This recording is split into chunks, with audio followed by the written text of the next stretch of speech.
میں نے مرزا محمد علی جیلمی کا جو رد ہے وہ اصولی کیا ہے. اگر آپ جزوی طور پر رد کریں گے تو کراچی سے لے کر لاہور اور پشاور تک مولویوں کے ساتھ کھیل بنی ہوئی ہے. وہ ان مولویوں کی باتوں میں سے کمزور باتیں نکال کر ان کا مذاق اڑانا شروع کر دیتا ہے. مرزا محمد علی جو جیلمی صاحب ہیں ان کو دلیل کی ضرورت نہیں ہے, ان کو دماغی علاج کی ضرورت ہے. اور کالجوں یونیورسٹیوں میں پڑھنے والوں مولویوں سے بیزار لوگوں ذرا اپنے مرزے کا جائزہ لینا. میں نے ایسی لگام ڈال دی اللہ کی توفیق سے, مرتے دم تک نہیں وہ نکل سکتا. اگر آپ حضرت علی کے دور میں ہوتے تو آپ خارجیوں میں ہوتے. 6 ماہ تک 10 لاکھ روپے کا چیلنج ہے, کسی امام محدث کی کتاب سے اپنا کوئی ایک چھوٹے سے چھوٹا پمفلٹ ثابت کر دو, 10 لاکھ روپے انعام دوں گا. 6 ماہ کے بعد میں آپ کو مبالغہ کی دعوت دوں گا. پھر میں کہوں گا کہ عمر صدیق اپنے بیوی بچے لے کر آتا ہے, تم بھی بیوی بچے لے کر آ جاؤ. اگر تیرا منہج سچا ہے اللہ مجھے تباہ کر دے, اور اگر تیرا منہج جھوٹا ہے اللہ تجھے تباہ کر دے. جہالت ہے, بد دماغی ہے, چرب لسانی ہے, منفی سوچ ہے, یہ 4 چیزوں کا مجموعہ مرزا محمد علی جیلمی صاحب ہے. یہ کیا ہے؟ یہ جھوٹا نہیں ہے, یہ تو چھوٹا سا لفظ ہے, یہ مذہبی دجال ہے. بخاری کا نام لیتا ہے, مسلم کا نام لیتا ہے. اچھا بخاری مسلم کا نام قادیانی نہیں لیتے. یہ کوئی امت کی خدمت نہیں ہے, بدتمیز بد دماغ لوگ پیدا کر رہے ہیں. صحابہ کرام کے بارے میں منفی سوچ فکر رکھنے والے پیدا کر رہے ہیں. کاتب قرآن کو نعوذ باللہ منشی کہنا, اس سے کیا گھٹیا طریقہ ہو سکتا ہے؟ کاتب قرآن کو نعوذ باللہ منشی کہنا, اس سے کیا گھٹیا طریقہ ہو سکتا ہے؟ کاتب قرآن کو نعوذ باللہ منشی کہنا, اس سے کیا گھٹیا طریقہ ہو سکتا ہے؟ تو نبی علیہ الصلوۃ والسلام کے کاتب قرآن کے بارے میں منشی کے الفاظ کہہ دینا ہم یہ برداشت نہیں کرتے. تو نبی علیہ الصلوۃ والسلام کے کاتب قرآن کے بارے میں منشی کے الفاظ کہہ دینا ہم یہ برداشت نہیں کرتے. تو نبی علیہ الصلوۃ والسلام کے کاتب قرآن کے بارے میں منشی کے الفاظ کہہ دینا ہم یہ برداشت نہیں کرتے. میں نہیں پریشان ہوتا, میں نہیں پریشان ہوتا, میں نہیں پریشان ہوتا. الحمدللہ کوئی بےایمانی نہیں کی ہے اللہ کے فضل سے. بےایمانی تو وہ کرے گا جس نے کوئی فرقہ لانچ کرنا ہو. ہم نے جتنی باتیں, اس سے بڑی بات ہم نے حدیث کے نمبر لکھ دیے اور ہم نے کہا آپ کاؤنٹر ویریفائی خود کریں. کسی کو الفاظ کے چناؤ میں ایشو ہے کہ یہ لفظ نہیں یہ ہونا چاہیے تھا, تو ٹھیک ہے آپ اوریجنل ٹیکسٹ کو فالو کریں, یہ آپ کا رائٹ ہے. آپ کہتے ہیں اس کی بجائے یہ لفظ ہوتا, ٹھیک ہے آپ کا رائٹ ہے. دیکھیں اہل حدیثوں نے خود ترجمہ کیا ہے مسلم شریف کا علامہ وحید الزمان نے, کہ حضرت ابو سفیان رضی اللہ تعالیٰ عنہ نے نبی الاسلام کو فتح مکہ پہ کہا کہ میرے بیٹے معاویہ کو اپنا منشی رکھ لیں. انہوں نے میرے خلاف کلپ بنایا کہ حضرت معاویہ کو منشی کہہ دیا. اندازہ کرو, وہ تواڈے ابے نے لکھی ہے, ترجمہ موجود ہے. وہ نہیں, اس کی بجائے آپ کو کہنا چاہیے تھا کاتب. یار منشی لفظ کوئی نوٹوریس ورڈ نہیں ہے. آج بھی منشی کی ایک بڑی ویلیو ہوتی ہے. سیٹ کے بعد منشی ہوتا ہے سب کچھ, وہ سارا ریٹن ریکارڈ رکھا ہوتا ہے. اس کو آپ نے نیگیٹو ورڈ کیسے شمار کر لیے جبکہ ترجمہ آپ نے خود کیا ہوا تھا. ہم نے دکھا بھی دیا, اپنے بزرگ کو رحمت اللہ علیہ کہہ رہے ہیں اور ہمیں گالی بنا کے, یہ گالی ہے بھی نہیں تھی, اور اگر دینی تھی تو اپنے بابے کو دو. بخاری مسلم میں ایک کاتب وحی ہے جو نبی علیہ السلام سے, جس نے خود سورہ آل عمران پڑھی تھی اور آپ کی وحی لکھتا تھا, مرتد ہو گیا. آپ نے فرمایا کہ زمین اسے قبول نہیں کرے گی. لاش دفناتے تھے تو زمین باہر پھینک دیتی تھی. لوگ کہتے تھے کہ محمد کے اصحاب نے ایسا کیا ہے. اوپنلی دفنایا گیا, پھر لاش باہر آ گئی, پھر ان کو پتہ چل گیا یہ غیبی معجزہ ہے. ظاہر ہے جس نے نبی علیہ السلام کی نبوت کو چیلنج کیا تو اللہ تعالیٰ اس طرح تو نہیں بھی اس کو چھوڑے گا. لہٰذا یہ باتیں کرنا, تو یہ باتیں کچھ اور ہیں. جہاں پہ نبی علیہ السلام نے پروفیسیز فرمائی ہیں نا, وہ یہ والی باتیں نہیں ہیں جن کو آپ بچانے کے لیے کر رہے ہیں. جبکہ اسپیسیفکلی محدثین کے باقاعدہ پھر ان کے اوپر کامنٹس ہیں.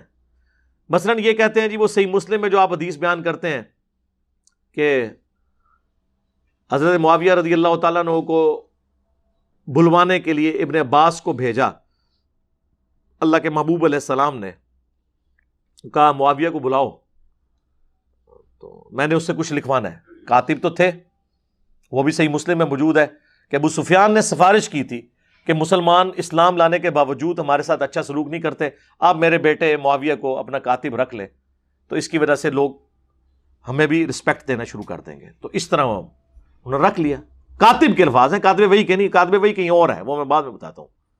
تو کاتب جب رکھوا لیا تو مسلم شریف میں ابن عباس کو بھیجا, وہ کھانا کھا رہے تھے. انہوں نے کہا یا رسول اللہ وہ تو کھانا کھا رہے ہیں. آپ نے کہا کہ اسے بلا کے لاؤ. دوسری بار گئے تو انہوں نے کہا میں تو کھانا کھا رہا ہوں. 3 بار ایسے ہی ہوا. چوتھی بار آپ کی مبارک زبان سے الفاظ نکلے, خدا اس کا پیٹ نہ بھرے, یہ الفاظ ہیں. وہ کہتے ہیں نہیں جی مسلم شریف میں اوپر ایک حدیث ہے کہ نبی علیہ السلام نے کہا اے اللہ میں بھی ایک انسان ہوں, بعض اوقات میری زبان سے کسی کے لیے کوئی ایسے الفاظ نکل جاتے ہیں, اگر میں بدعا کسی کو دے دوں تو اسے دعا بنا دینا. تو یہ حضرت معاویہ کو دعا دی تھی, بیسیکلی ہے بدعا تھی لیکن دعا بن کے لگی. ہم کہتے ہیں وہ حدیث آپ ذرا غور سے پڑھیں. اس حدیث میں الفاظ ہیں کہ اے اللہ میں اگر کسی کے بارے میں ایسی بات کر دوں اور وہ اس کا اہل نہ ہو، ورنہ تو حضور کی ساری دی ہوئی بدوائیں دعائیں مان جائیں گی، پھر تو حضور کو بدوا دینی ہی نہیں چاہیے.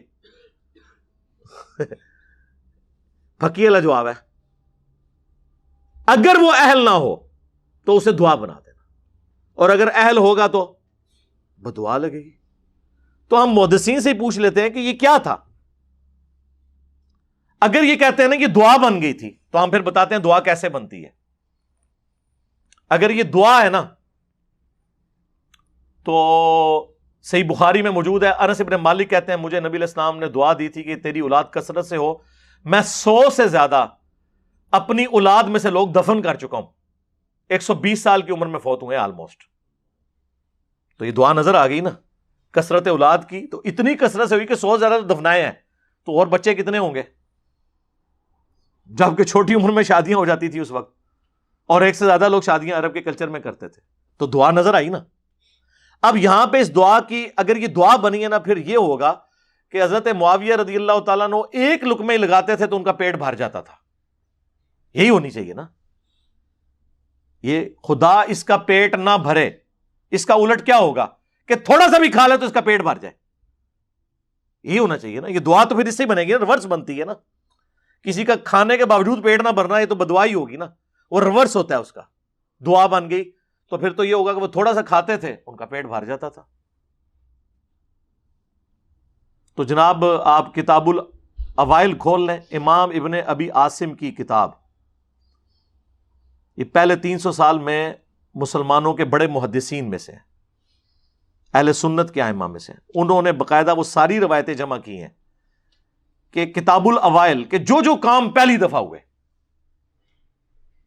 اس میں انہوں نے یہ بات بھی نقل کی کہ اس امت میں سب سے پہلے جس نے بیٹھ کے خطبہ شروع کیا وہ حضرت معاویہ رضی اللہ تعالیٰ عنہ تھے، کیونکہ ان کا پیٹ بھر چکا تھا چربی کی وجہ سے. اور یہ روایت المصنف ابن ابی شیبہ میں بھی موجود ہے.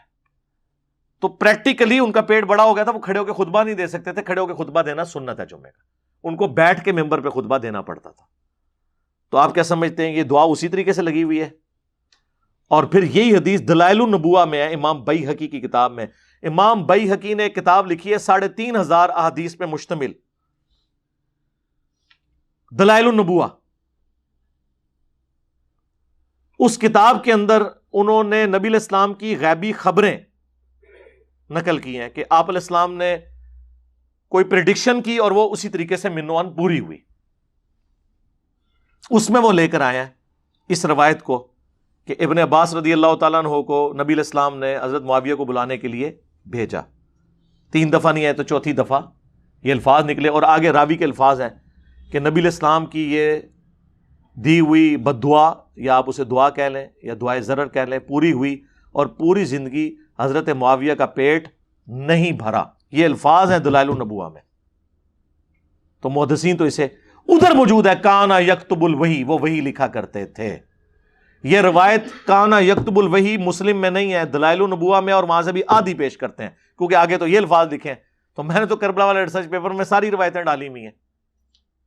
تو یہ بیان کریں پھر پوری روایت آگے کیا لکھا ہوا ہے کہ پوری زندگی ان کا پیٹ نہیں بھرا. تو وہ اسی طریقے سے اسے پھر ہم پوچھتے ہیں دلائل النبوہ میں کیا کر رہی ہے یہ حدیث؟ کوئی خبر اس میں سے نکلتی ہے نا، تو یہی خبر نکلی اور کیا نکلی ہے. تو خدا کے لیے اللہ سے ڈر جائیں، جو بات جس طریقے سے ہے اس کو اسی طریقے سے قبول کریں. خام خواہ اس طرح سے آپ کسی کو ڈیفینڈ کرنے کی کوشش کریں گے تو اس کا پھر رزلٹ کوئی نہیں نکلنا، سوائے اس کے کہ مسلمانوں میں انتشار پیدا ہوگا، اپنی کتابوں سے ان کا اعتماد اٹھ جائے گا. اور آپ اس طرح کی یعنی سوالات کر کے کہ جی وہ نبی علیہ السلام کو آپ ایک بندے کو بچانے کے لیے. اور مفتی احمد یار خان نعیمی صاحب جو گجرات میں بریلویوں کے بہت بڑے مفتی تھے، انہوں نے باقاعدہ ایک کتاب لکھی امیر معاویہ رضی اللہ تعالیٰ عنہ. اس میں انہوں نے پوری کوشش کی نا، ان کی اس طرح کی حدیثیں، وہ تو اس چیز کے ماسٹر ہیں. جال حق میں آپ دیکھ لیں انہوں نے عقیدوں میں کس طریقے سے کان لا کے یہاں تک پکڑے ہوئے ہیں. وہ قرآن میں آیا نا کہ قرآن کے ساتھ کی کوئی کتاب لے آؤ اور جتنے بھی جن و انس میں تمہارے مددگار ہیں انہیں بلا لو. کافروں کو اللہ نے چیلنج دیا سورۃ البقرہ میں اس سے انہوں نے بابوں سے مدد مانگنا ثابت کی ہوئی ہے کہ اللہ تو خود کہتا ہے کہ مدد مانگو. یہ اس بندے کا انٹلیکچوئل لیول تھا. تو ظاہر ہے پھر ایسے ہی بندے کی کمپیٹنسی ہے کہ وہ حضرت امیر معاویہ رضی اللہ تعالیٰ عنہ سے متعلق باتوں کا دفاع کرتا. اس نے اس کتاب میں اس کو ڈیفینڈ کرنے کے لیے یہاں تک لکھا کہ ہو سکتا ہے ابن عباس نے جا کے حضرت معاویہ کو بتایا ہی نہ ہو کہ حضور آپ کو بلا رہے ہیں, وہ خود ہی کھانا کھاتے ہوئے دیکھ کے واپس آ گئے ہوں. تو میں اس سے کہنا اللہ سے بندے وہ تہاڈا منڈا نہیں سی ہے, حضرت عباس دا منڈا سی تے حضور دا کزن سی, فقیہ صحابی. بخاری مسلم میں آیا کہ سب سے قریب بٹھایا کرتے تھے حضرت عمر ان کو. باقی صحابہ کہتے تھے ہمارے بھی بچے ہیں, ان کا تہاڈے بچے تھے, پھر اے بچے بڑا فرق ہے. حضور کی وفات کے وقت صرف 13 سال عمر تھی, لیکن بڑے بڑے صحابہ ان کے سامنے طفل مکتب تھے. ظاہر ہے دعا تھی کہ اللہ ابن عباس کو قرآن کا علم عطا فرما. صحیح بخاری میں نبی علیہ السلام کی قرآن کے علم کے بارے میں ان کے لیے دعا ہے. تو اس نے کہہ دیا ابن عباس نے, تو اس کا تو مطلب یہ ہے کہ نبی علیہ السلام نعوذ باللہ بغیر تحقیق کے ہی ابن عباس کی بات پہ اعتبار کر کے تو حضرت معاویہ کے بارے میں یہ بات کر دی. یہ تو بات رسول اللہ کے تک چلی جائے گی. تو انہوں نے ایک بندے کو بچانے کے پیچھے یہ کرنا شروع کر دیا. ہمیں کوئی شوق نہیں یقین کریں یہ باتیں کرنے کا, لیکن چونکہ ہماری پوری ڈاکٹرن ختم ہو جاتی ہے اس حوالے سے کہ ہم تو قرآن و سنت کو حجت مانتے ہیں. اب یہ تو نہیں قرآن و سنت میں ہم نے وہی حجت ماننا ہے جو کسی ایک فرقے کو سپورٹ کر رہا ہے. سب کچھ ٹوٹیلٹی میں دین کو لے کے چلنا ہے. صلو علی محمد و آل محمد, اللہم صلی علی محمد و علی آل محمد و اصحاب محمد اجمعین الی یوم الدین, آمین.